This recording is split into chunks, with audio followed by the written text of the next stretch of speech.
Question के आप पढ़ेंगे ट्रांजिटिव वर्ब और इंट्रांजिटिव वर्ब। ट्रांजिटिव वर्ब का मतलब क्या होता है? सकर्मक क्रिया। और इंट्रांजिटिव का मतलब क्या होता है? अकर्मक क्रिया। क्या होता है?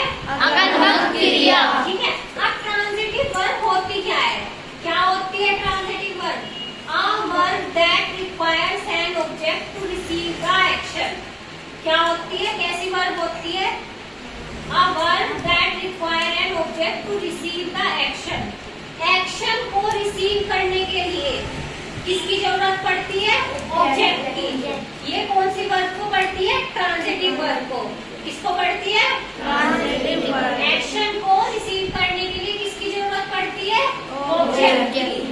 अब देखो एग्जाम्पल से समझो, एग्जाम्पल से समझ में आ जाएगा। Please bring. अब क्या कह रहे हैं? Please bring. प्लीज लेकर आओ। क्या लेके आओ? पता तो नहीं है। तो अब मैं कहने लगूं please bring a cup of tea. क्या लेके आओ? Cup of tea. अब देखो ब्रिंग को किसकी जरूरत है? A cup of tea. तो यहाँ पे अ कप ऑफ टी क्या हो गया? ऑब्जेक्ट है ना। बिना इस ऑब्जेक्ट के कुछ था? सेंटेंस था तो नहीं। प्लीज ब्रिंग, क्या ब्रिंग?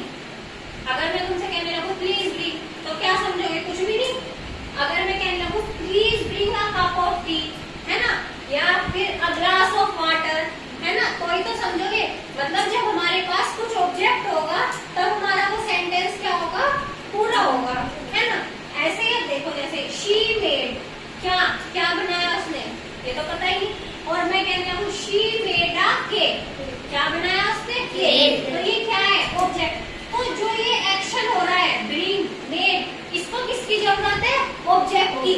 ऑब्जेक्ट जैसे आके अ कप ऑफ टी। अब जैसे कहने लगे राम गेव, राम ने दिया। क्या दिया? ये पता ही नहीं। तो राम गेव मी अ पेन। राम ने मुझे क्या दिया? पेन दिया। तो ये क्या हो गया? ऑब्जेक्ट। अब देखो इसमें दो तरह के ऑब्जेक्ट है ना। हमने डायरेक्ट और इनडायरेक्ट ऑब्जेक्ट पढ़ लिए थे। चलो बताओ पेन क्या है यहाँ पे? Direct object. Very good. और मी इनडायरेक्ट ऑब्जेक्ट है ना, जो क्या का जवाब दे। जैसे राम ने क्या दिया? क्या दिया? पेन। तो वो तो क्या हो गया? डायरेक्ट। क्या का जवाब जिसने उत्तर दिया वो क्या हो गया? Direct object. और किसको दिया? किसको दिया? मी। तो वो क्या हो गया? Indirect object. समझ में आया? अब राम ने क्या दिया? पेन। तो इसमें भी किसकी जरूरत थी? ऑब्जेक्ट की। तो जिसमें क्या होता है? एक्शन को रिसीव करने के लिए ऑब्जेक्ट की जरूरत होती है, वो कौन सी वर्ब होती है?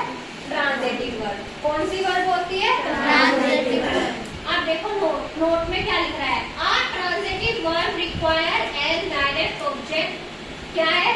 ट्रांजिटिव वर्ब को हमेशा डायरेक्ट ऑब्जेक्ट चाहिएगा, है ना।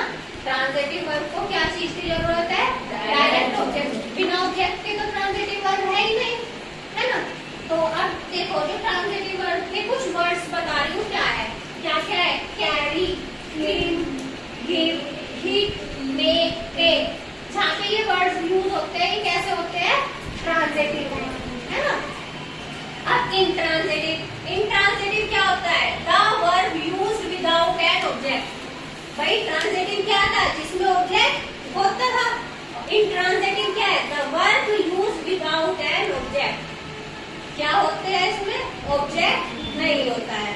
जैसे ही इज लाफिंग, वह हंस रहा है ना। तो क्या हो गया यहाँ पे? ये क्या है? लाफिंग क्या है? वर्ब है। लाफिंग वर्ब है ना, है ना। लाफिंग तो वर्ब है ना। अब इसके बाद लग रहा है कोई ऑब्जेक्ट, पर लेकिन फिर भी ये सेंटेंस पूरा है। ही इज लाफिंग, वह हंस रहा है ना। ऐसा तो नहीं लग रहा कि अधूरा है, वह हंस रहा है ना। ऐसे ही जॉन रन फास्ट। जॉन कैसा भागा? तेज। आप देखो यहाँ पे रन क्या है? वर्ब। आप देखो जो ये फास्ट है ना, ये ऑब्जेक्ट नहीं है। फास्ट क्या है यहाँ पे? एडवर्ब। क्या है? एडवर्ब क्या होती है? जो वर्ब की भी विशेषता बताते हैं, है ना। तो वो भाग कैसा रहा है? फास्ट, है ना।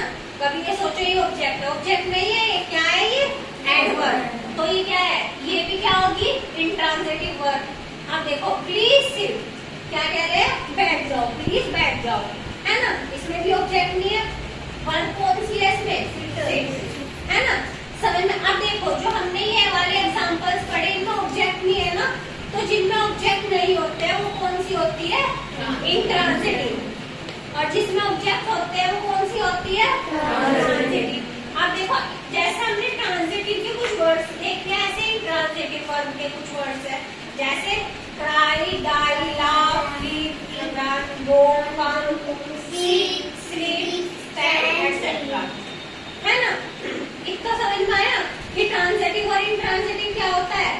अब देखो some verb can be transitive or intransitive depending on its use. कुछ वर्ब ट्रांजिटिव भी हो सकती है, वही सेम वर्ब इंट्रांजिटिव भी। किस पे डिपेंड करता है कि वो कैसे यूज कर रहे हैं हम सेंटेंस में। एग्जांपल देखो, जैसे यहाँ पे मेट वर्ब है,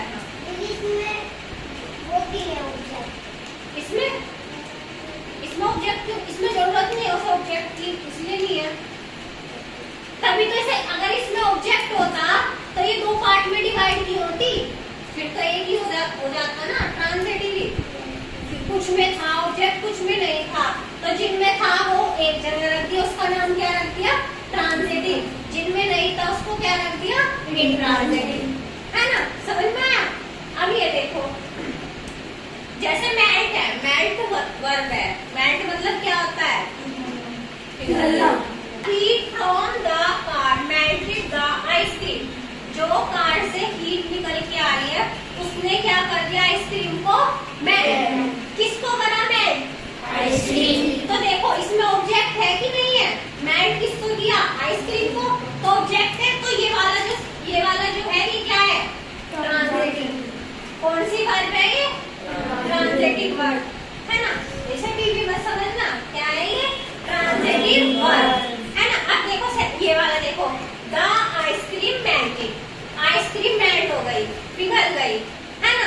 तो पिघल गई, क्या इसमें कुछ ऑब्जेक्ट आया मेल्टेड के बाद? नहीं आया ना, तो ये कैसे है? अब देखो वर्ब तो सेम है ना, मेल्ट, पर लेकिन हमें किससे पता चलेगा? सिचुएशन से। डिपेंड, सेंटेंस पे डिपेंड करेगा कि कैसे यूज हो रही है वो। है ना? तो ये कौन सी हो गई? Intransitive verb. क्या है? प्ले। प्ले मतलब खेलना ना। अब ये देखो, he play video games all day. वह क्या खेलता है? Video game. क्या खेलता है वो? Video game. है ना? तो वीडियो गेम क्या है? यहाँ पे ऑब्जेक्ट है ना, तो ये कौन सी हो गई? वाली कौन सी हो गई? Transitive verb. अब देखो, he play outdoors. वह कहाँ खेलता है? बाहर खेलता है। क्या खेलता है वो पता नहीं है ना? तो हाँ, तो ये कौन सी हो गई? Intransitive verb. अब समझ में आया